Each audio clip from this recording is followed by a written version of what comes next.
trials was very outstanding. I thought the way the game was played, there's certainly a lot of numbers here and a lot of talent to select from, and I suppose for a lot of them it's about getting sevens fit and playing the Samoa and A boys that they came into it. They all understand the game of sevens, which is, from a coach's perspective, is really positive, and they've all got the skill sets, know how to play the game. It's now, I suppose, the challenge for us as coaches is to pick the right players to go to Dubai, South Africa.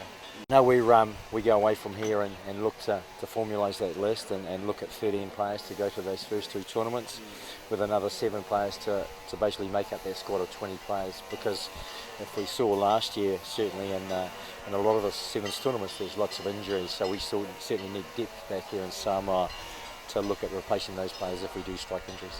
I think it's always important that when you're looking to name a new team, you can't just always take away the younger players. It's about mixing the experience with the youth. That's where they understand and that's where they learn from. And it'd be fair to say there will be some experience within the side. I think that's really important. You can't take a brand new team of players that are going into a World Series tournament, because every tournament that someone's involved in just adds a little bit more experience to that player. So there'll certainly be experience within the side, and Alapasi, Tapo and those players, they certainly add a lot of experience, and for them now it's about them getting sevens fit and getting back into the mould of sevens rugby. I thought in the Oceania, in the final, I thought having 7 new players that had never played for Samoa before, I thought that was outstanding.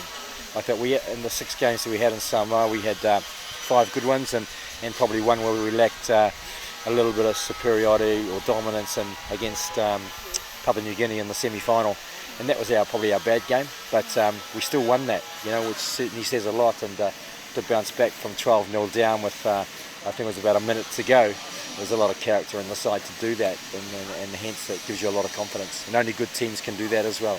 When you're looking about big names, I think what's always been important to me about sevens rugby, it's certainly there'll be 12 players, and I've always believed that every player has to have an X factor to perhaps to break any opposition open, and therefore it's not always about one player, because the analysis done with teams now and players is they shut them down pretty quickly.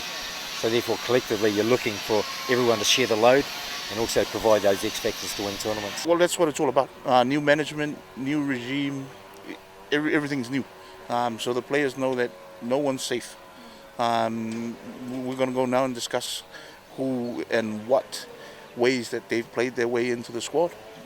So we've got it's not easy. Everyone sort of showed up today, and as like we said, Tietjens was just saying, it's not going to be an easy job.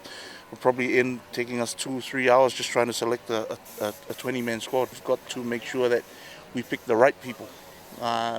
Doesn't necessarily be the fastest people, doesn't necessarily have to be the smartest people or the fittest, but the right people who can do the job that we need them to do.